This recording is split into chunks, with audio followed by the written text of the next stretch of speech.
আপনি ইবাদত করলেন, যে ইবাদত রাসূল সাল্লাল্লাহু আলাইহি ওয়াসাল্লামের অনুসরণে হয়নি, তাহলে সেই ইবাদত বাতিল।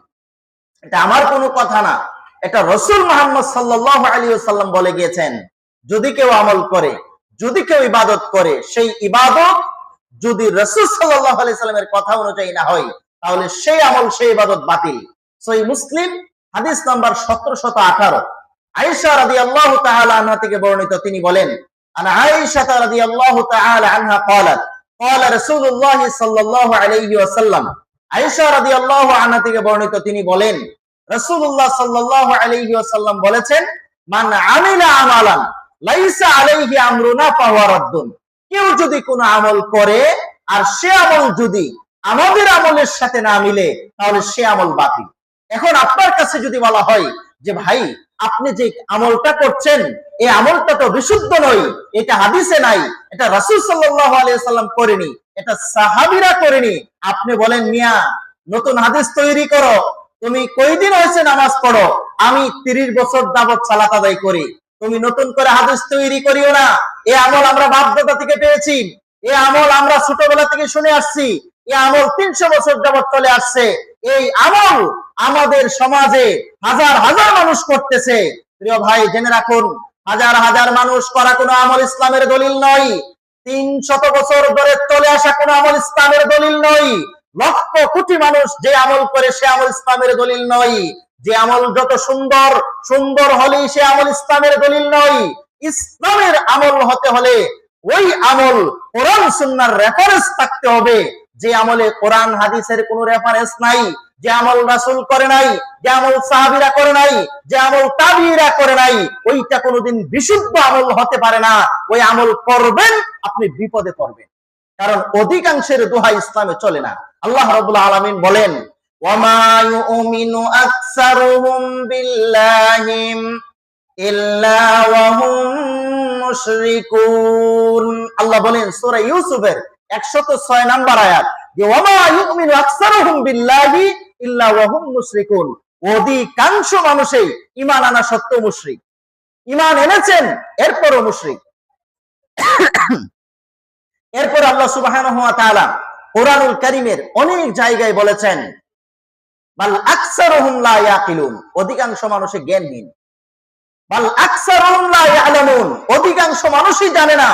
আপনি অধিকাংশের দোহাই দিচ্ছেন, অথচ আল্লাহ বলছেন অধিকাংশ মানুষ বিপদগামী, অধিকাংশ মানুষ মুশরিক, অধিকাংশ মানুষই তাদের নির্বোধ। এরপর আল্লাহ সুবহানাহু ওয়া তাআলা বলছেন, ওয়া কলিলুম মিন ইবাদিয়াশ শাকুর, অল্প কিছু মানুষ আছে যারা আল্লাহর শুকরিয়া আদায়কারী, আল্লাহ সুবহানাহু ওয়া তাআলার বিধান পালনকারী। এখন আপনার আমল হাজার হাজার মানুষ করুক, কোনো অসুবিধা নেই, যে আমল যদি কোরআন হাদিসের অনুযায়ী থাকে, রাসূল করে থাকেন, সাহাবীরা করে থাকেন, তাবিঈরা করে থাকেন, তাহলে হাজার মানুষ করলেও আমরা করব।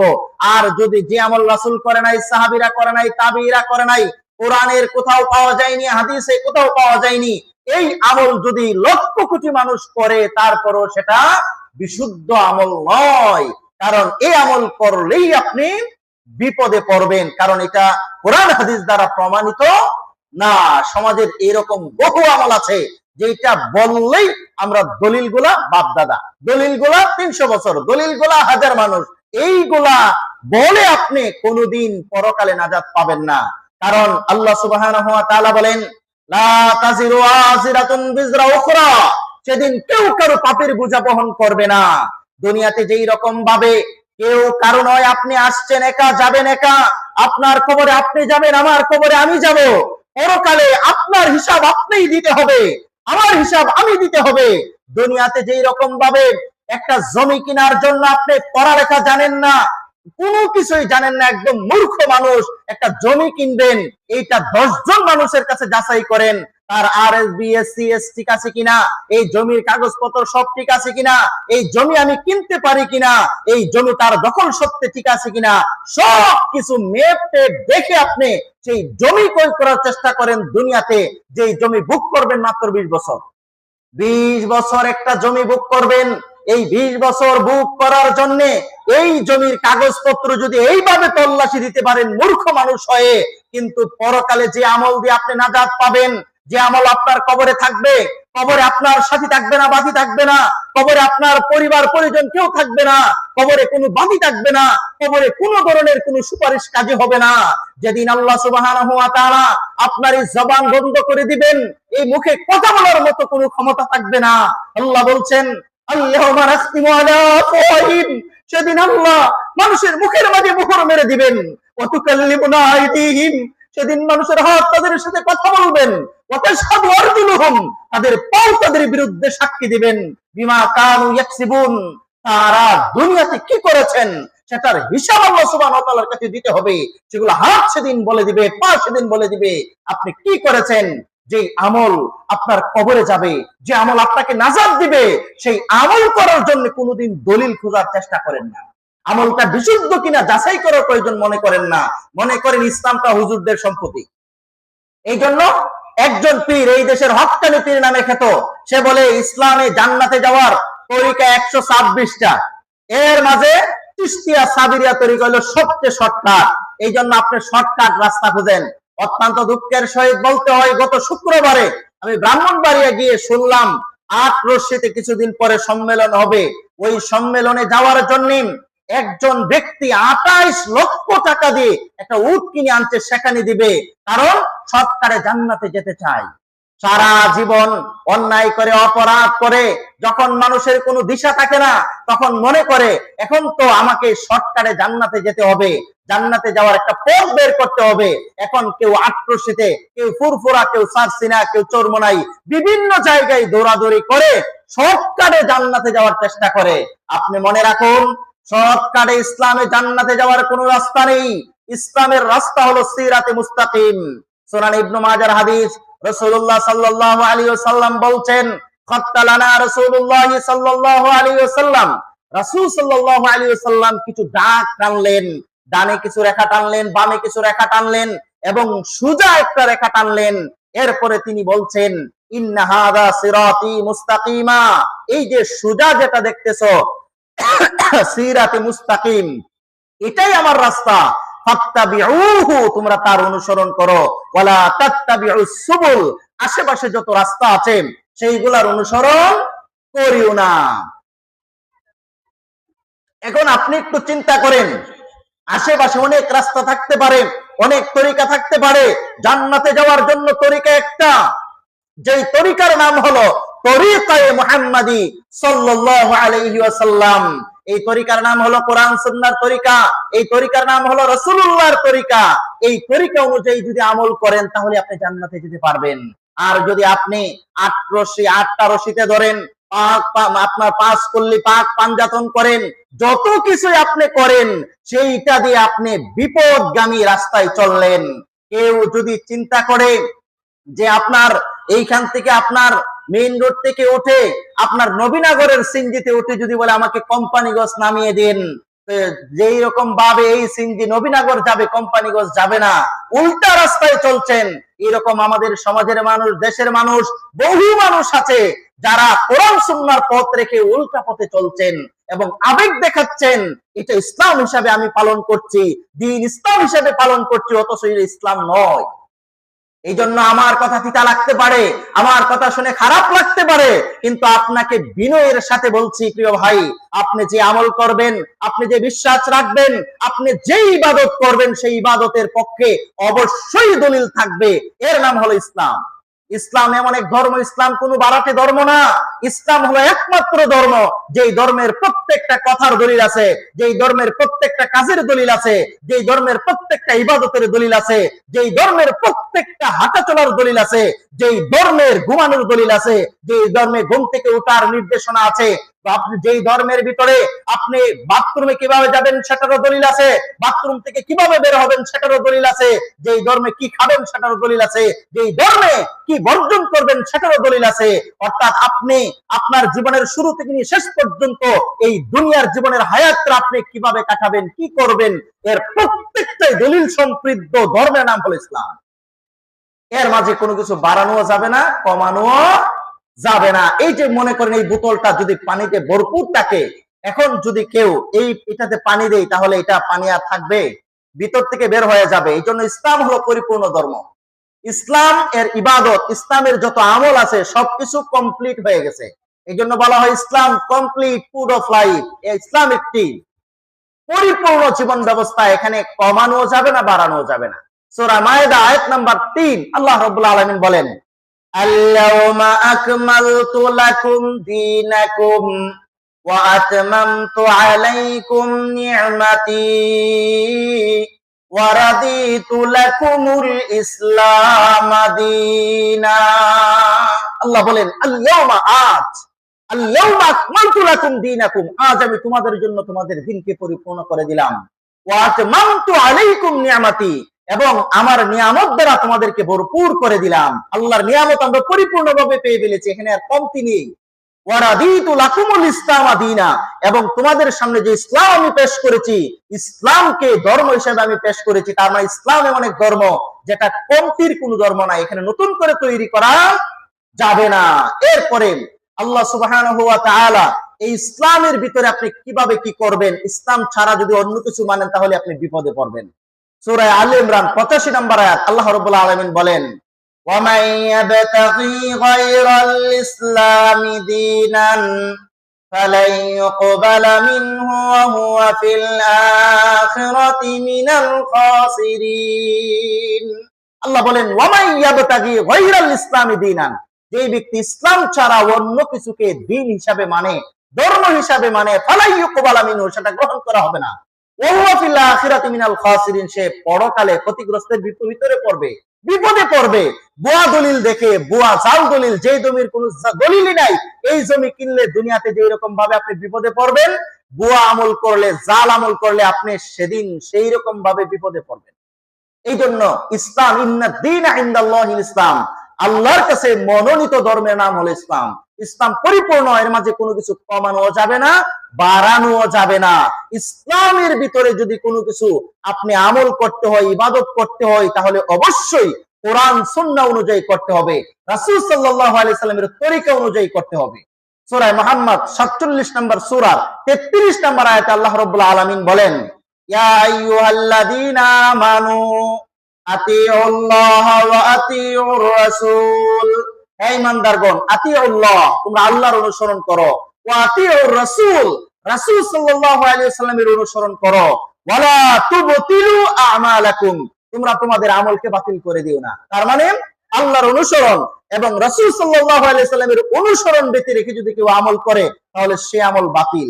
একটু চিন্তা করেছেন, আল্লাহ রাব্বুল আলামিন সূরা আলে ইমরানের 31 নম্বর আয়াতে আল্লাহ বলেন, কুল ইন কুনতুম তুহিব্বুনাল্লাহ ফাত্তাবিউনি ইউহিব্বুকুমুল্লাহ, যদি তোমরা আল্লাহর ভালোবাসা পেতে চাও তাহলে ফাত্তাবিউনি, তোমরা আমার অনুসরণ করো, ইউহিব্বুকুমুল্লাহ, তাহলে আল্লাহর ভালোবাসা তোমরা পেয়ে যাবে।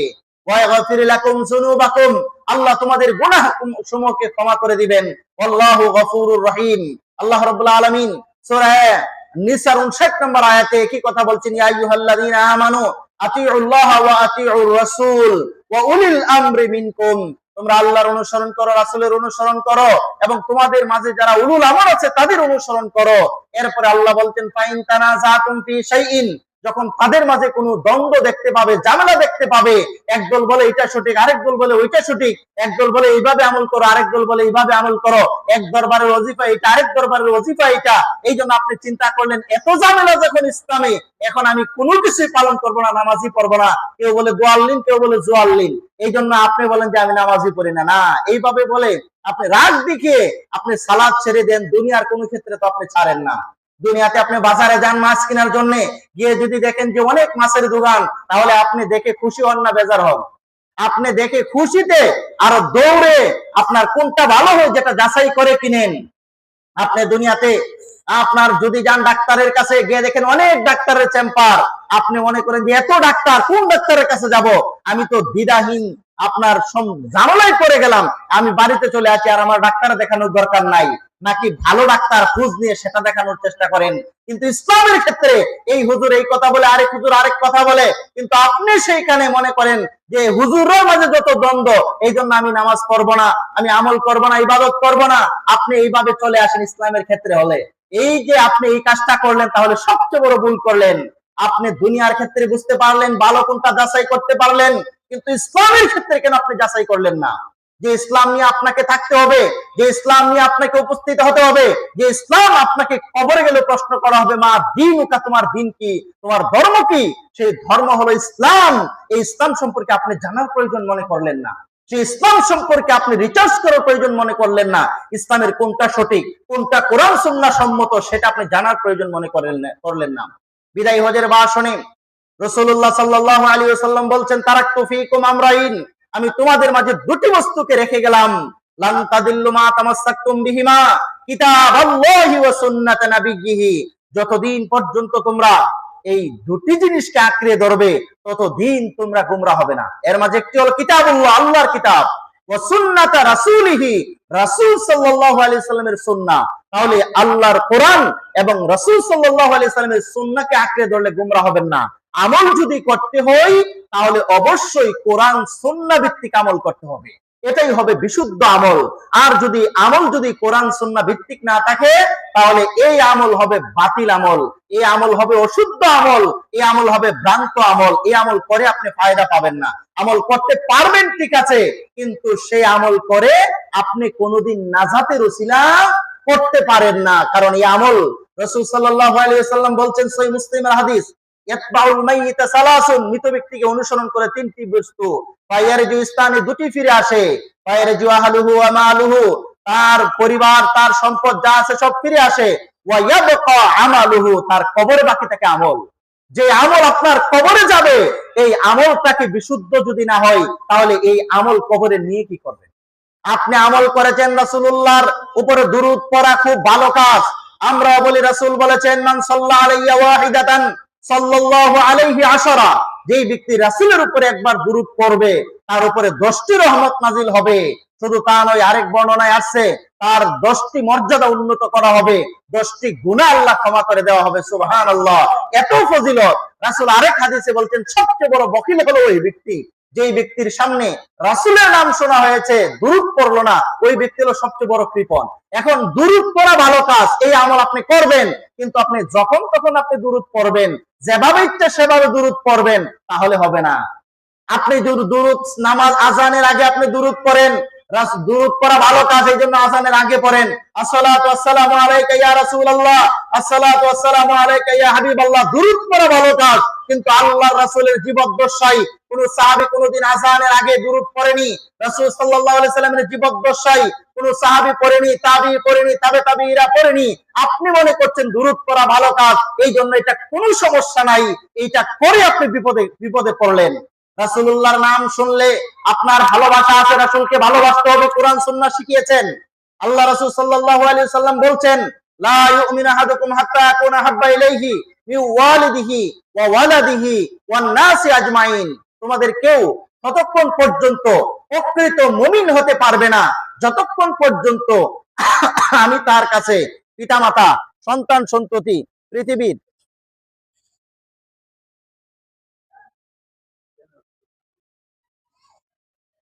পৃথিবীর সমস্ত কিছুর চেয়ে রাসূলুল্লাহ সাল্লাল্লাহু আলাইহি ওয়াসাল্লাম যদি সব কিছুর চেয়ে প্রিয় না হবে ততক্ষণ পর্যন্ত সে কি হতে পারবে না? মুমিন হতে পারবে না।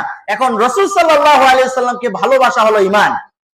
এখন যদি আপনি রাসূলের ভালোবাসায় রাসূলের নাম শুনলে 2 আঙ্গুলে চুমা দিয়ে চোখে মুছেন আর বলেন যে চোখের জ্যোতি বৃদ্ধি পাবে, এই আমলের কোনো দলিল নাই, পৃথিবীর কোন হাদিস গ্রন্থে এই দলিল নাই, রাসূলের কোন সাহাবীরা সেটা করে নাই, আমল করেছেন, এই আমল সহিহ আমল নয়, বিশুদ্ধ আমল নয়, আমল করে আপনি বিপদে পড়বেন। রাসূলুল্লাহ সাল্লাল্লাহু আলাইহি ওয়াসাল্লাম, আল্লাহ সুবহানাহু ওয়া তাআলা রাসূলকে মেরাজ করিয়েছেন। সূরা বানী ইসরাঈল, ইসরা নামে একটি সূরা আছে। আল্লাহ রাব্বুল আলামিন বলেন, সুবহানাল্লাযী আসরা বিআবদিহি লাইলাম মিনাল মাসজিদিল হারাম ইলাল মাসজিদিল আকসাল্লাযী বারাকনা হাওলাহু লিনুরিয়াহু মিন আয়াতিনা ইন্নাহু হুয়াস সামিউল বাসীর। এই আয়াতে আল্লাহ সুবহানাহু ওয়া তাআলা রাসূল সাল্লাল্লাহু আলাইহি ওয়াসাল্লাম আপনার মসজিদে হারাম থেকে মসজিদুল আকসা, সেখান থেকে উর্দু আকাশে ভ্রমণ করেছেন, মেরাজের বিবরণ আছে। কোরআন হাদিসে যতটুকু আছে ততটুকুই মানতে হবে। আপনি রাসূল সাল্লাল্লাহু আলাইহি সাল্লাম কোন দিন মেরাজে গিয়েছিলেন এই ব্যাপারে ঐতিহাসিকগণের মত আছে প্রায় 10টার উপরে। এখন রাসূল যে 27 রজব মেরাজে গিয়েছিলেন এইটারও সঠিক রওয়ায়াত অনেকেই বলতে পারে না, কিন্তু রাসূল মেরাজে গিয়েছিলেন একথা সত্য। কিন্তু রাসূল যে মেরাজে গিয়েছিলেন এই রাতকে মেরাজের রজনী হিসাবে সাহাবীরা কোনদিন ইবাদত বানিয়েছেন বলে কোথাও পাওয়া যায় না। হাদিসে কোথাও সবে মেরাজের রাত্রির ইবাদতের প্রমাণ নেই। এখন যদি কেউ মনে করে রাসূল মেরাজে গিয়েছিলেন খুব ভালো কাজ, এই রাত্রিতে সালাত নিয়ে এসেছিলেন, আমি সালাত পড়লাম, এতে দোষের কি? সালাত পরেও আপনি বিপদে থাকবেন। আল্লাহ জানেন না? আল্লাহ বলেছেন ফাওয়াইলুল লিল মুসাল্লিন আল্লাযীনা হুম আন সালাতিহিম সাহুন, যে ওই সমস্ত মুসল্লিদের জন্য দুর্ভোগ যারা সালাতের ব্যাপারে উদাসীন, যারা সালাত আদায় করেও বিপদে। সালাতের ব্যাপারে উদাসীন মানে সালাত সঠিকভাবে সালাত আদায় করেনি, সঠিক পদ্ধতিতে সালাত আদায় করেনি, সঠিক সময়ে সালাত আদায় করেনি। এই জন্য সালাত পড়ে, নামাজ পড়েও বিপদে, নামাজ পড়েও তাদের জন্য ধ্বংস কামনা করেছেন আল্লাহ রাসূল। এখন আপনি যদি মনে করেন শবে মেরাজ এটা পালন করলে তেমন দোষের কিছু না, আপনি জানেন শয়তান আপনার কাছে এত সুন্দর ভাবে এসে উপস্থাপন করবেন, যেটা দেখে আপনার কাছে সুন্দর মনে হবে, শুনে আপনার কাছে সুন্দর মনে হবে, কিন্তু যে আমল যত সুন্দর হবে, কোরআন হাদিসে না থাকবে, সে আমল করে আপনি তত বেশি বিপদে পড়বেন। এই আমল বিশুদ্ধ আমল নয়, এটা শয়তানের কাছে সুন্দর। এই জন্য রাসূলুল্লাহ সাল্লাল্লাহু মানে বর্ণনায় পাওয়া যায় শয়তানের কাছে সবচেয়ে প্রিয় হলো মানুষকে দিয়ে বেদাত করানো। বেদাত শয়তানের কাছে সবচেয়ে প্রিয়। ওই আমল, ভ্রান্ত আমল যদি আপনাকে করাতে পারে শয়তান, তাহলে শয়তান সবচেয়ে বেশি খুশি হয়। কেন খুশি হয়? কারণ বেদাত যদি আপনি করেন, আমল যদি এমন আমল করেন যে আমল ভ্রান্ত আমল, এই আমল তো আপনি ভালো জেনে করেছেন, রাসূলের উপরে দুরূদ পড়েছেন, ভালো জেনে করেছেন, কোন সময় তওবা করবেন না। আপনি শবে মিরাজের নামাজ পড়েছেন, আপনি কোন সময় তওবা করবেন না যে নামাজ পড়ে কি আর গুনার কাজ করেছে। কিন্তু জিনা করলে মানুষের এক সময় অনুশোচনা আসে, আমি তো পাপ করেছি, আমার তওবা করা দরকার। একটা মানুষ চুরি করলে এক সময় অনুশোচনা আসে, আমি তো চুরি করেছি, আমার আল্লাহর কাছে ক্ষমা চাওয়া দরকার। কিন্তু শয়তান এটা সবচেয়ে বেশি খুশি হয়। কেন? কারণ এইটা আপনি বিদআত করলে, ভ্রান্ত আমল করলে কোনদিন আপনার ভিতরে এই সূচনা আসবে না, আমি যে আমলটা করছি এই আমলটা খারাপ কাজ করছি, কারণ ভালো জেনে আপনি করছেন। পৃথিবীর মানুষ ভালো জেনেই আপনার ভালো ভালো আমল করে, সুন্দর সুন্দর আমল করে, শয়তানের যুক্তির ক্ষেত্রে আমল দেখিয়ে আপনাকে জাহান্নামে নিয়ে যাওয়ার চেষ্টা করে। এই জন্য শয়তান খুব ভালোবাসে যখন আপনাকে বেদাত করাতে পারে, ভ্রান্ত আমল করাতে পারে, শয়তান বেশি খুশি হয়। এই জন্য ইমাম মালিক রাহিমাহুল্লাহ বলেছেন, কেউ যদি কোরআন সুন্নাহ বহির্ভূত কোনো আমল করে, কোরআন সুন্নাহর দলিল নেই এমন কোন আমল যদি কেউ করে, তাহলে সে যেন এই কথা মনে করলো মুহাম্মদ সাল্লাল্লাহু আলাইহি ওয়াসাল্লাম কদ খানা, আল্লাহর নবী মুহাম্মদ সাল্লাল্লাহু আলাইহি ওয়াসাল্লাম তার রিসালাতের দায়িত্ব পালন করতে খেয়ানত করেছেন। আপনাদের কি মনে হয় রাসূল সাল্লাল্লাহু আলাইহি ওয়াসাল্লাম কি কোন আমল আমাদের কাছে বলে যেতে তিনি সময় পান নাই? আপনাদের কি মনে হয়? অর্থাৎ রাসূল সাল্লাল্লাহু আলাইহি ওয়াসাল্লাম ওনার জীবনে যত কিছু আল্লাহ সুবহানাহু ওয়া তাআলার পক্ষ থেকে এসেছেন সব কিছু তিনি মানুষের সামনে বলে গিয়েছেন, একটাও গোপন রাখেনি। রাসূল সাল্লাল্লাহু আলাইহি ওয়াসাল্লাম বিদায় হজের ভাষণে বলেছেন, আমি কি তোমাদের কাছে সবকিছু পৌঁছে দিয়েছি? সাহাবীরা বলেছেন, হ্যাঁ অবশ্যই আপনি পৌঁছে দিয়েছেন। তখন আল্লাহর নবী বলছেন, ইউবাল্লিগুশ শাহিদুল গায়ব, আজকে যারা উপস্থিত আছো অনুপস্থিতদের কাছে পৌঁছে দিও। তখন এরপরে আল্লাহর রাসূল বলছেন, বাল্লিগু আন্নি ওয়ালাউ আয়া, আমার পক্ষ থেকে পৌঁছে দাও একটি আয়াত হলেও। এখন আপনি রাসূলের দেওয়া এই দাওয়াতি কাজে অংশগ্রহণ করতে হবে। রাসূল সাল্লাল্লাহু আলাইহি সাল্লামের শেখানো পদ্ধতিতে আপনি সালাত আদায় করতে হবে, সিয়াম পালন করতে হবে, ইবাদত করতে হবে। এটাই হবে বিশুদ্ধ আমল। বিশুদ্ধ আমল ছাড়া যদি অন্য আমল আপনি তৈরি করেন, সহিহ মুসলিমের হাদিস, রাসূল সাল্লাল্লাহু আলাইহি ওয়াসাল্লাম বলেন, মান আহদাসা ফি আমরিনা হাযা লাইসা মিনহু ফাহুয়া রাদ্দুন, কেউ যদি কোন আমল তৈরি করে, কোন আমল বানায়, কোন আমল যদি করে আর সে আমল যদি আমাদের আমলের সাথে না মিলে, সে আমল যদি কোরআন সুন্নাহর সমর্থিত না হয়, তাহলে ফাহুয়া রাদ্দুন, সে আমল বাতিল। এখন আপনি আমল করলেন আর বললেন আমল তো করি, আমরা একা করি না, অনেক মানুষ এই আমল করে। অনেক মানুষ সবাবরত রাত্রিতে 12 রাকাত সালাত আদায় করে, অনেক মানুষ এই সিয়াম পালন করে, অনেক মানুষ হালফি নফল আদায় করে, অনেক মানুষ দুরুদে তাজ করে। রাসূল সাল্লাল্লাহু আলাইহি ওয়াসাল্লামের দুরুদকে নিয়ে কত ধরনের যে দুরুদ আবিষ্কার হয়েছে। রাসূল সাল্লাল্লাহু আলাইহি ওয়াসাল্লামের দুরুদ পড়া এটা ভালো কাজ, কিন্তু কত দুরুদ বানিয়ে আপনি পড়তে পারবেন না। ওই দুরুদ পড়া যাবে যেই দুরুদ কোরআনে আছে, যেই দুরুদ হাদিসে আছে, যেই দুরুদ পড়ার কথা আল্লাহ রাসূল বলেছেন, রাসূল সাল্লাল্লাহু আলাইহি সাল্লাম অনুমোদন দিয়েছেন, এইরকম দুরুদ পড়তে হবে।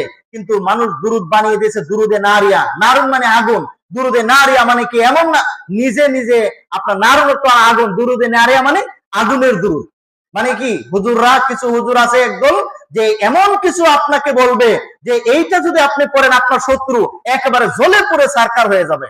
এই জন্য দুরুদের নাম দিচ্ছে দুরুদে নারিয়া, দুরুদের নাম দিচ্ছে দুরুদে হাজারি। ও এই দুরুদ একবার পড়লে 1000 বার দুরুদ পড়া হবে। ফজিলতটা শুনে খুব ভালো লাগলো, এই জন্য আপনি মনে করলেন এই দুরুদ আমাকে পড়তে হবে। দুরুদে তাজ, দুরুদে লাখি, দুরুদে মাখি, দুরুদে সাফিয়া, যত ধরনের দুরুদ এই দেশে আবিষ্কার হয়েছে একটাও কোরআন হাদিস দ্বারা সম্মত নয়। এই আমল বাতিল। এই দুরুদ যদি আপনি পড়েন তাহলে পরে আমল করে আপনি বিপদে পড়বেন। এই জন্য আপনি সালাত আদায় করার জন্য বলেছেন, আল্লাহ রাসূল সাল্লাল্লাহু আলাইহি ওয়াসাল্লাম শিখিয়েছেন। কোরআনে আল্লাহ সুবহানাহু ওয়া তাআলা বলেছেন, ওয়াকিমুস সালাতা ওয়া আতুজ যাকাত, তোমরা সালাত আদায় করো, যাকাত প্রদান করো। এখন কিভাবে সালাত আদায় করবেন এটা রাসূলুল্লাহ শিখিয়েছেন।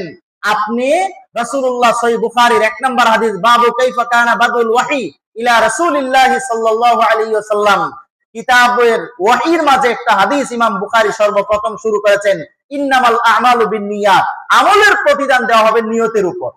এখন ইসলামের বিশুদ্ধ আমল হবে মনে মনে নিয়তের মাধ্যমে। নিয়তের মাধ্যমে নিয়ত করতে হবে, নিয়ত করতে হবে না।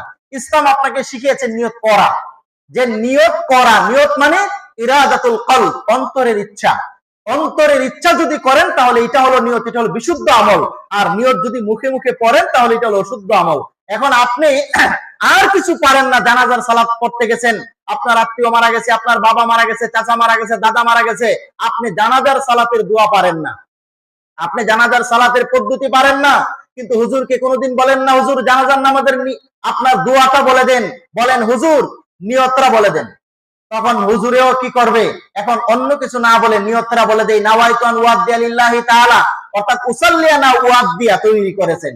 এই যে যত নিয়ত তৈরি করেছেন, এরপরে ঈদের মাঠে গিয়ে আর কিছু পারেন না, আপনি বলেন কিভাবে ঈদের সালাত পড়তে হবে সেটার পদ্ধতি না জেনে আপনি বলেন হুজুর ঈদের নামাজের নিয়তটা বলে দেন। তখন হুজুরে বলে দেন, নাওয়াইতু আন উসাল্লিয়া লিল্লাহি তাআলা রাকাতাই সালাতিল মা সিত্তা তাকবীরাতি ওয়াজিবিল্লাহি তাআলা মুতাওয়াজ্জিহান ইলা জিহাতিন কাবাতিশ শরীফাতি, আল্লাহু আকবার। এবং অনেকেই অনেক পার্থক্য করেন ইক্তেদাইতু বিহাদাল ইমাম। এই যে নাওয়াইতু আন যে আবিষ্কার হয়েছে, নাওয়াইতু আনের নামে যত নিয়ত আছে একটাও কোরআন হাদিসের কোথাও নাই। এই নিয়ত মানুষ তৈরি করা, মানুষের তৈরি করা। আপনি মনে করতে পারেন যে মানুষ কিভাবে তৈরি করেছে? মানুষ, এই দেশের মানুষের বড় ইসলামের ক্ষেত্রে বড় আবেগ, ইসলামের ক্ষেত্রে তাদের অনেক আবেগ।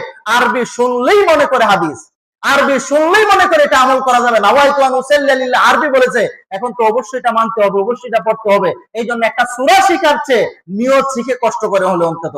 অনেকে সালাত আদায়ে যায় না, হুজুর সুন্নত নামাজের নিয়তটা পারে না, এই জন্য সুন্নতটা আর পড়ি না বেশি, কারণ ফরজ পড়ি, কারণ এটা ইক্তেদাইতু বিহাদাল ইমাম, ইমামের উপরে সববার। সুন্নতটা পড়তে পারি না, সুন্নতের নিয়তটা এখনো শিখতে পারে নাই।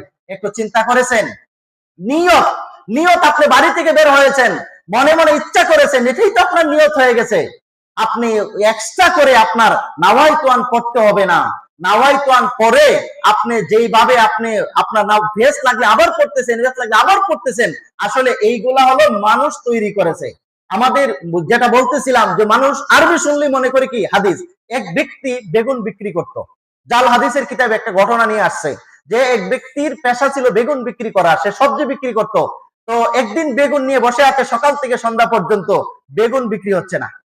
এখন সে চিন্তা করলো সারাদিন বসে থাকলাম, বেগুন বিক্রি হলো না, একটা পলিসি করা যায়, বুদ্ধি করা যায়। তখন সে একটা হাদিস তৈরি করলো। হাদিসটা শুনুন একটু। قال رسول الله صلى الله عليه وسلم الباذنجان شفاء لكل داء। হাদিস শুনে, আরবি শুনে সব মানুষ আশ্চর্য হয়ে গেছে, সর্বনাশ, এত সুন্দর হাদিস! আরবি পড়লে, পড়ার মাঝে আর শোনার মাঝে কোন অন্য হাদিসের মাঝে কোনো পার্থক্য আছে? শোনার মাঝে কোনো পার্থক্য নাই। হাদিসের অর্থ হলো রাসূল সাল্লাল্লাহু আলাইহি ওয়াসাল্লাম বলেছেন বেগুন হলো সকল রোগের ঔষধ। এখন লোকজন মনে করলো রাসূল যেহেতু বলেছেন বেগুন সকল রোগের ঔষধ, তাহলে তো বেগুন কিনা দরকার, 10 মিনিটের ভিতরে তার সকল বেগুন শেষ। এইভাবে বহু মানুষ হাদিস তৈরি করেছে দুনিয়াবি স্বার্থ, নিজের স্বার্থ হাসিল করার জন্য। দেখেন না আপনার নিমের মাজন বিক্রিটা আপনার গাড়ির মাঝে উঠে বলে আপনারা নিমের সাইডে আর নিমের দাঁত মাজেন, এইটা সুন্নাত। রাসূল সাল্লাল্লাহু আলাইহি সাল্লাম বলেছেন নিমের সাইডে তোমরা দাঁত মাজো, অথচ কোনো প্রমাণ পাওয়া যায় না ওই ব্যক্তি তার নিমের মাজন বেচার জন্য রাসূলের নামে লাগিয়ে দিয়েছেন। এই দেশের বহু মানুষ আছে, বহু হাদিস তৈরি করে, বহু আমল তৈরি করে, বহু ইবাদত তৈরি করেছে, যেটা রাসূল সাল্লাল্লাহু আলাইহি ওয়াসাল্লাম কোনোদিন করেন নাই, রাসূল জানেনও নাই। রাসূলের নামে মিথ্যা হিসাবে, ভ্রান্ত আমল হিসাবে সমাজে চালিয়ে দিয়েছেন। আপনার এমন এমন খতম তৈরি করেছেন, খতমে খাজে গান, মানে কি ভান্ডারের ভান্ডার এরকম। এটা যদি পড়েন খতমে আম্বিয়া, খতমে ইউনূস যদি আপনাকে পড়ে দেই, তাহলে দেখবেন যে জালালি খতম, একটা খতম আছে জালালি খতম। জালালি খতম মানে একদম জালে পুরে সবকিছু করে দিবে। 100 লক্ষ বার নাকি পড়তে হয়, 100 লক্ষ বার পরে আটার মাঝে ফু দিয়ে পানির মাঝে ফেলে দেওয়া হয়, যেই কোনো একটা না একটা কিছু হবেই হবে। এই যে ভ্রান্ত বিশ্বাস, ভ্রান্ত আকীদা, ভ্রান্ত আমল এমন ভাবে আমাদের সমাজে ছড়াছড়ি হয়ে গেছে, এখন আমরা সঠিকটা খুঁজে আর পাই না।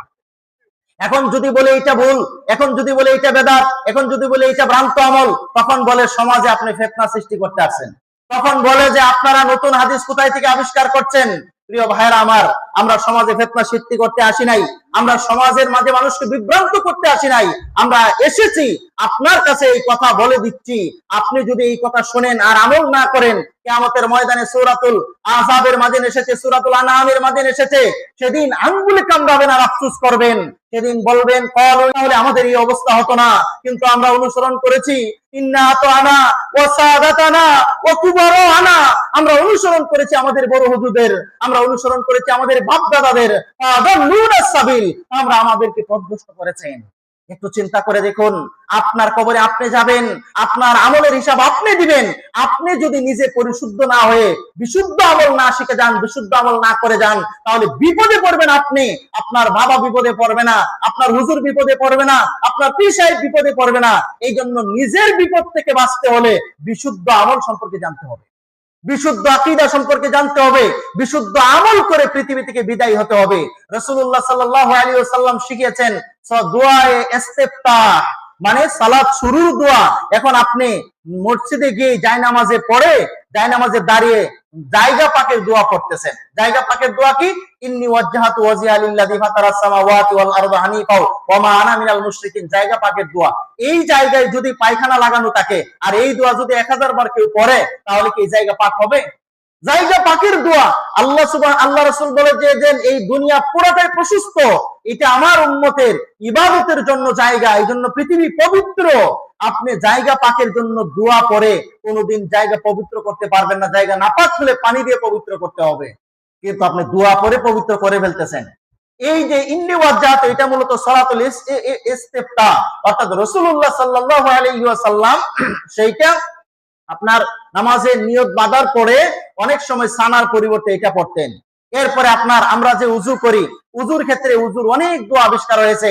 ডান হাত দোয়ার এক দোয়া, বাম হাত দোয়ার এক দোয়া, ডান পা দোয়ার এক দোয়া, মুখ দোয়ার এক দোয়া, এইভাবে দোয়া অনেকগুলো আবিষ্কার হয়েছে। অথচ রাসূলুল্লাহ সাল্লাল্লাহু আলাইহি সাল্লাম বলেছেন বিসমিল্লাহ লা উযুআ লিমান লাম ইউযকির ইসমাল্লাহু আলাইহি, ওই ব্যক্তির উযু হবে না যেই ব্যক্তি উযুতে বিসমিল্লাহ পড়েনি। তার মানে উযু করতে হলে সর্বপ্রথম আপনাকে বিসমিল্লাহ পড়তে হবে, কিন্তু বিসমিল্লাহ পড়ার নামে খবর নাই। ডান হাত দোয়ার এক দোয়া, উযুর নিয়তের এক দোয়া, আপনার বাম হাত দোয়ার এক দোয়া, অনেক দোয়া আপনি পড়েন। এরপরে উযু শেষে যে আপনার গার মাসে করি, গার মাসের সরাসরি কোনো হাদিস পাওয়া যায় না। এই জন্য গর্দান মাসে আপনার বেদাত বললে, গর্দান মাসে ভ্রান্ত আমল বললে আপনি রাগ করে ফেলবেন, বলবেন যে হুজুর এতদিন ধরে আমরা করে আসছি, তাহলে কি এটা ভুল? আপনি খুঁজবেন, আপনি হুজুরের কাছে যাবেন, আপনি জিজ্ঞেস করবেন, বারবার তাকে যাচাই বাছাই করে জানার চেষ্টা করবেন যে আসলে আমি যে এটা করছি এটা হাদিসে আছে কিনা। কারণ আগেই তো বললাম ইসলাম কোনো বাড়াটে ধর্ম না, ইসলাম কোনো অসম্পূর্ণ ধর্ম না যেটা দলিল থাকবে না। যদি ইসলাম হয়ে থাকে তাহলে ইসলামের কোনো আমল দলিল ছাড়া নেই। ইসলামের যত আমল আছে, ইসলামের যত ইবাদত আছে, ইসলামের যত কিছু আছে, সকল কিছু ইসলামের দলিল সমৃদ্ধ কোরআন হাদিসের মাঝে আছেই আছে। যদি কোরআন হাদিসে না থাকে, সাহাবীদের আমলে না থাকে, রাসূলুল্লাহর আমলে না থাকে, তাহলে মনে করতে হবে এই আমল করা থেকে 100 হাত দূরে থাকতে হবে। 100 হাত দূরে থাকবেন, তাহলে আপনি বিপদ থেকে বাঁচতে পারবেন। আর যদি আপনি মনে করেন যে না এগুলা কোনো অসুবিধা নাই, এগুলা করলে কোনো অসুবিধা নাই, অসুবিধা নাই, আপনার মরলে এটা বুঝবেন আপনার কেমন অসুবিধা। রাসূলুল্লাহ সাল্লাল্লাহু আলাইহি ওয়াসাল্লাম বলছেন, ইন্নাল্লাহা হাজাবাত তাওবাতা আন কুল্লি সাহিবি বিদআতিন হাত্তা ইয়াদা বিদআতাহু। আপনার আল্লাহ তাআলা প্রত্যেক বিদআতির তওবা পর্যন্ত কবুল করে না যতক্ষণ পর্যন্ত বিদআত না ছাড়েন। আপনি ভ্রান্ত আমল করবেন আর বলবেন কোনো অসুবিধা নাই, তার মানে আপনি বিপদে আছেন, আল্লাহ আপনার তওবাও কবুল করবে না। যতক্ষণ এই ভ্রান্ত আমল না ছাড়বেন ততক্ষণ আল্লাহ আপনার তাওবাও কবুল করবে না। তাহলে একটু চিন্তা করে দেখুন, এই ভ্রান্ত আমলের এত ভয়ঙ্কর আপনার পরিস্থিতি। ভ্রান্ত আমল আমাদেরকে ছাড়তে হবে, সঠিক আমল করতে হবে, বিশুদ্ধ আমল করতে হবে। বিশুদ্ধ আমল আপনাকে দুনিয়াতে যেই রকম ভাবে পবিত্র জীবন দান করবেন, পরকালেও আপনাকে শ্রেষ্ঠত্ব দান করবেন। সেইটা হলো কি, যদি বিশুদ্ধ আমল আপনি করেন। বিশুদ্ধ আমল ছাড়া পৃথিবীতে যেই রকম শান্তি নেই, পরকালেও এই বিশুদ্ধ আমল ছাড়া শান্তি নেই। ভ্রান্ত আমল করে সাময়িক ভাবে মনের তৃপ্তি পান, এটা হলো বেশি মানুষে করে, হাজার হাজার মানুষ করে, 300 বছর যাবত করে আসছি, বাপদাদারা করতেছে, এই জন্য এই আমল গুলা করতেছেন। কিন্তু বাপদাদারা করতেছে, অসুবিধা নাই। বাপদাদারা কি এতদিন ভুল করেছে? আমি বলি না আপনার বাপদাদারা ভুল করেছে, আমি বলি আপনার বাপদাদাও করে। এইটা যদি কোরআন হাদিসে থাকে তাহলে আমরাও করব। যদি কোরআন হাদিসে না থাকে তাহলে এটা বাপদাদারা করলেও বাপদাদার দিকে তাকিয়ে লাভ নাই। তাদের হিসাব তারা দিবে, আপনার হিসাব আপনি দিবেন। আপনি অবশ্যই আপনারটা আপনি চিন্তা করে বিশুদ্ধ আমল আপনি করার চেষ্টা করবেন। বিশুদ্ধ আমল যদি আপনি করেন তার উপকারিতা কি? সূরা নাহল এর 97 নম্বর আয়াত আল্লাহ রাব্বুল আলামিন বলেন, ইন্নাল মান আমিলা সালিহাম মিন যাকারিন আও উনসা ফালানুহিয়ান্নাহু হায়াতান তাইয়্যিবাম। আল্লাহ বলেন, মান আমিলা সালিহান, কেউ যদি আমলে সালেহ করে, নেক কাজ করে, বিশুদ্ধ আমল করে, ও হুয়া মুমিন, সে হলো ঈমানদার। ফালানুহিয়ান্নাহু হায়াতান তাইয়্যিবা, আল্লাহ তাকে একটা পবিত্র জীবন দান করবেন। তার মানে আপনি যদি বিশুদ্ধ আমল করেন তাহলে দুনিয়াতে পাবেন একটা পবিত্র জীবন। সুবহানাল্লাহ। এরপরে আল্লাহ সুবহানাহু ওয়া তাআলা সূরাতুল বাকারা 2 নম্বর সূরার 25 নম্বর আয়াতে আল্লাহ বলেন, ওয়াবাশশিরিল্লাযীনা আমানু ওয়া আমিলুস সলিহাতি আন্না লাহুম জান্নাতিন তাজরি মিন তাহতিহাল আনহার। ওয়াবাশশির মানে সুসংবাদ দাও তাদেরকে যারা ঈমান আনার পরে আমল করেছে, জান্নাতিন তাজরি মিন তাহতিহাল আনহার, তাদের জন্য রয়েছে জান্নাত। সুবহানাল্লাহ।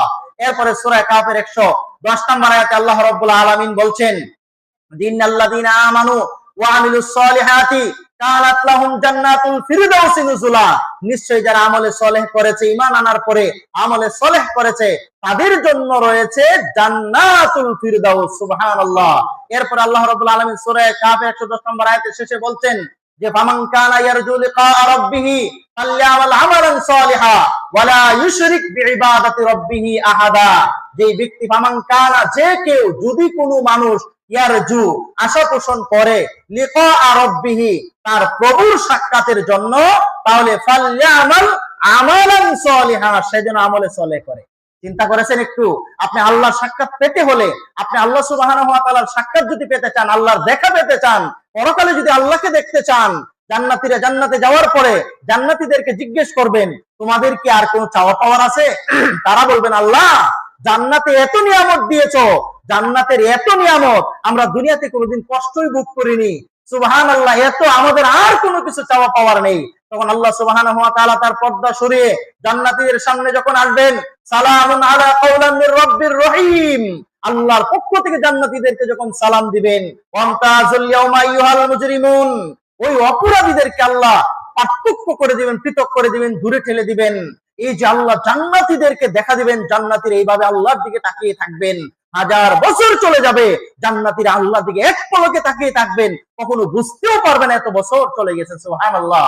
এই জান্নাতে আল্লাহর দিদার পেতে হলে অবশ্যই আপনাকে ফালইআমাল আমালান সালিহা, তাকে আমল করতে হবে আমলে সালেহ, মানে কি?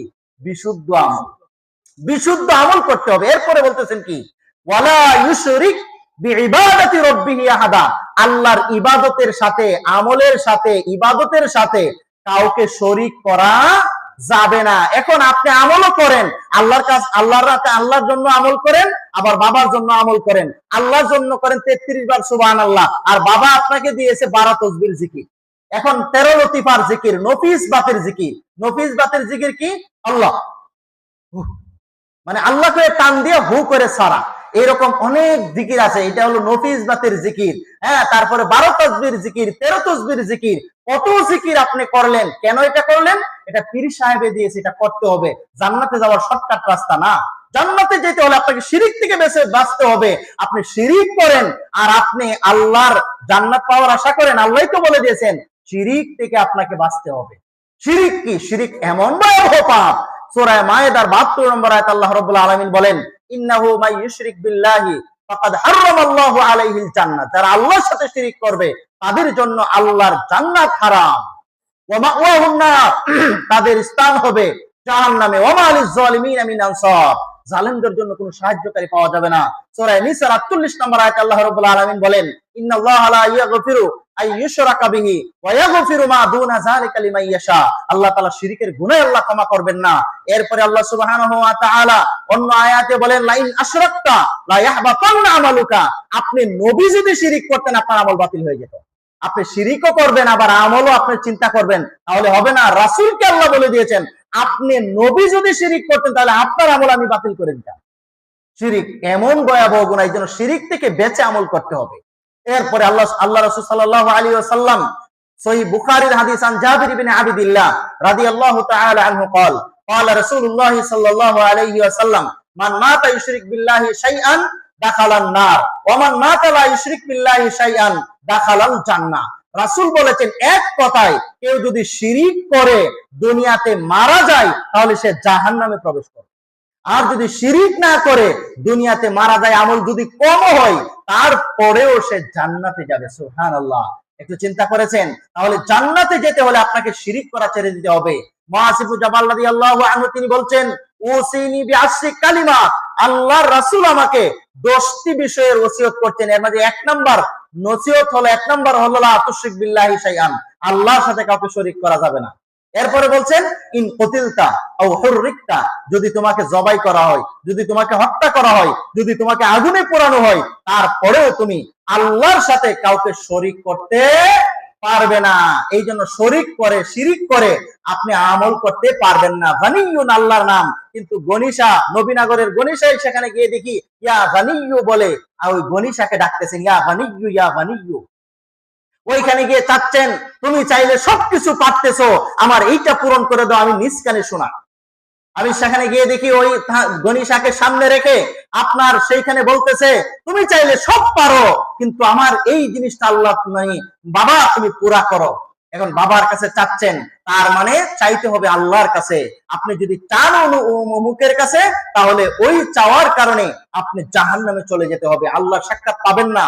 এটা আমলে সালেহ হবে না।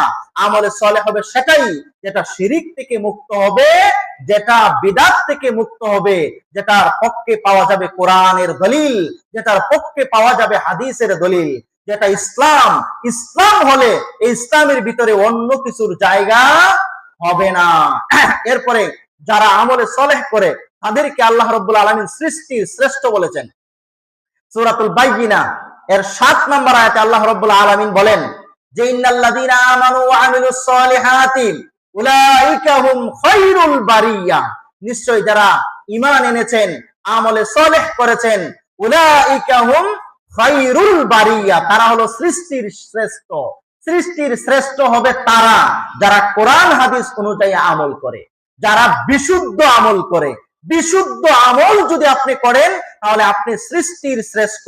এরপরে সূরা বাকারার 277 নম্বর আয়াত আল্লাহ রাব্বুল আলামিন বলেন, ইন্নাল্লাযীনা আমানু ওয়া আমিলুস সালিহাত ওয়া আকামুস সালাহ, নিশ্চয় যারা ঈমান এনেছেন এবং নেক কাজ করেছেন, বিশুদ্ধ আমল করেছেন, ওয়া আকামুস সালাহ, সালাত আদায় করেছেন, ওয়া আতুজ যাকাত, যাকাত প্রদান করেছেন, লাহুম আজরুহুম ইনদা রাব্বিহিম, তাদের জন্য রয়েছে আল্লাহর পক্ষ থেকে প্রতিদান, ওয়ালা খাউফুন আলাইহিম ওয়ালা হুম ইয়াহজানুন, তাদের জন্য কোনো ভয় নাই, তাদের জন্য কোনো চিন্তাও নাই।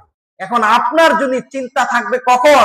আপনি যখন অশুদ্ধ আমল করেন, আপনি যখন মানুষের দোহাই দিয়ে আমল করবেন, তখন এই আমলে আপনার চিন্তা থাকবে, ভয় থাকবে। আর আপনি আমলে সালেহ করেন, বিশুদ্ধ আমল করেন, আল্লাহ বলতেছেন তাদের জন্য কোনো ভয় নাই, কোনো চিন্তা নাই। সূরাতুল ফুসসিলাত 30 নম্বর আয়াত আল্লাহ রাব্বুল আলামিন বলেন, ইন্নাল্লাযীনা ক্বালু রাব্বুনাল্লাহ সুম্মা ইসতাকামু, নিশ্চয় যারা আল্লাহকে রব হিসাবে মানার পরে তার উপরে অটল থাকে, তাতানাজ্জালু আলাইহিমুল মালাইকা, আল্লাহ তাদের কাছে ফেরেশতা পাঠিয়ে তাদেরকে বলবেন, আল্লাহ তাখাফু ওয়ালা তাহজানু, আজ তোমার কোনো ভয় নাই, কোনো চিন্তা নাই, ওয়াবশিরু বিল জান্নাতিল্লাতী কুনতুম তুআদুন, তোমরা ওই জান্নাতের সুসংবাদ গ্রহণ করো যা তোমাদের সাথে ওয়াদা করা হয়েছিল। সুবহানাল্লাহ। এই আমল যদি আপনি করেন, বিশুদ্ধ আমল আপনাকে পরকালে মুক্তি দিবে। বিশুদ্ধ আমল না করলে পৃথিবীর সকল মানুষ ক্ষতিগ্রস্ত। যেটা 103 নাম্বার সূরা, সূরাতুল আসরের 2 নাম্বার 3 নাম্বার আয়াতে আল্লাহ রাব্বুল আলামিন বলেন, আল্লাহ বলেন ওয়াল আস, যুগের শপথ, ইন্নাল ইনসানা লাফি খুস, নিশ্চয় মানুষ ক্ষতিগ্রস্তের ভিতরে, নিশ্চয় মানুষ বিপদগ্রস্ত। এরপরে বলতেছেন তারা বিপদ থেকে বাঁচবে কারা? ইল্লাল্লাযিনা আমানু, 1 নাম্বার নিশ্চয়ই যারা ঈমান এনেছেন, 2 নাম্বার ওয়া আমিলুস সলিহাত, যারা আমলে সলেহ করেছেন। তাহলে আমলে সলেহ মানে বিশুদ্ধ আমল করেছেন। বিশুদ্ধ আমল যারা করবে তারা অবশ্যই ওই বিপদ থেকে বেঁচে যাবে। এই জন্য আমল করতে হবে বিশুদ্ধ, আমল করতে হবে সঠিক, আমল করতে হবে কোরআন সুন্নাহ ভিত্তিক।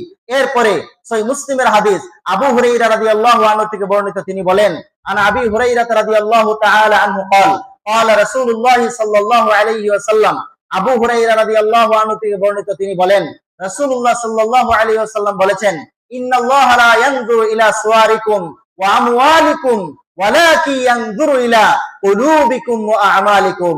আল্লাহ রাসূল আবু হুরায়রা রাদিয়াল্লাহু আনহু থেকে বর্ণিত, তিনি বলেন, রাসূলুল্লাহ সাল্লাল্লাহু আলাইহি ওয়াসাল্লাম বলছেন, ইন্নাল্লাহা, নিশ্চয় আল্লাহ, লা ইয়ানজুরু ইলা সুওয়ারিকুম, আল্লাহ দেখেন না তোমাদের বেশভূষা, আল্লাহ দেখেন না কার পাগড়ি কত বড়, আল্লাহ দেখেন না কার তসবিহ কত বড়, আল্লাহ দেখেন না কার কত লম্বা জুব্বা আছে, কার কিভাবে বেশভূষা, আপনার পোশাক আশাকে কত কিছু, কিন্তু ভিতরে যদি আপনার মানে আমল যদি বাতিল হয়, আপনি যদি ভ্রান্ত আমল করেন, পাগড়ি বেঁধে মেসওয়াক করে আপনার হাতে তসবিহ নিয়ে সুন্দরভাবে সুবহানাল্লাহ সুবহানাল্লাহ বলতেছেন আর সুদ খাচ্ছেন, সুবহানাল্লাহ সুবহানাল্লাহ বলতেছেন আবার শিরিক করতেছেন, সুবহানাল্লাহ সুবহানাল্লাহ বলতেছেন আবার বেদাতের মাঝে লিপ্ত হচ্ছেন, সুবহানাল্লাহ সুবহানাল্লাহ বলতেছেন আবার সুদ ঘুষের টাকা নিচ্ছেন। এই জন্য আল্লাহ রাসূল এই হাদিস দিয়ে স্পষ্ট করে দিয়েছেন, ইন্নাল্লাহা লা ইয়ানজুরু ইলা সুওয়ারিকুম, আল্লাহ ওই সমস্ত বেশভূষাকে পছন্দ করেন না, ওই সমস্ত বেশভূষার দিকে আল্লাহ তাকাবেন না, বরং ওয়া আমওয়ালিকুম, আল্লাহ দেখবেন না কার কত টাকা পয়সা আছে, আল্লাহ দেখবেন না কার কত ধন সম্পদ আছে, কে কত কোটি টাকার মালিক, আল্লাহর কাছে সব এক কবরে আপনার এক বান্দা, আল্লাহর বান্দা সবাই এক। আপনি কোটি টাকার মালিক হলো আপনার 3.5 হাত কবর, আপনি যদি দিন মজুর হন আপনারও 3.5 হাত কবর। আপনি যেই রকম ভাবে আল্লাহর কাছে হিসাব দিতে হবে, আমার আল্লাহর কাছে হিসাব দিতে হবে। আপনি যেই রকম আল্লাহর বান্দা, আমিও তো এইরকম আল্লাহর বান্দা।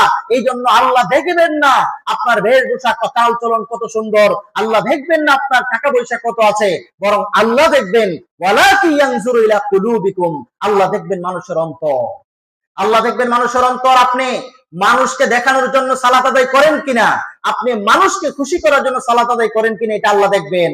আল্লাহ বলছেন ওয়াইদা কামু ইলা সালাতি কামু কুসালা, একদল মানুষ আছে যারা সালাতের মাঝে দাঁড়ায় অলসতা করে, একদল মানুষ আছে সালাত করে মুরুগের টুকরের মতো, আপনার সেজদা দেই আবার উঠে, একবারও সুবহানাল্লাহ বলা যায় না, 2 সেজদার মাঝখানে বসে না, আপনার এক সেজদা থেকে উঠে আরেক সেজদায় চলে যায়, রুকু থেকে সোজা হয়ে দাঁড়ায় না। আল্লাহ এইরকম আমল আল্লাহ সুবহানাহু ওয়া তাআলা দেখতে চান না, আল্লাহ দেখবেন অন্তর। আপনি মানুষ যখন দেখে আপনি রুকুটা এত দীর্ঘ করেন, আর মানুষ যখন নাই তাড়াতাড়ি আদায় করেন, তার মানে আল্লাহ অন্তর দেখেন। আল্লাহ রাসূল সাল্লাল্লাহু আলাইহি সাল্লাম বলছেন, ইন্নাল হালালা বাইয়িন ওয়াল হারামা বাইয়িন, হালাল স্পষ্ট হারাম স্পষ্ট, ওয়া বাইনাহুমা উমুরুম মুস্তাবিহাত, আর হালাল হারামের মাঝখানে কিছু সন্দেহযুক্ত বিষয় আছে।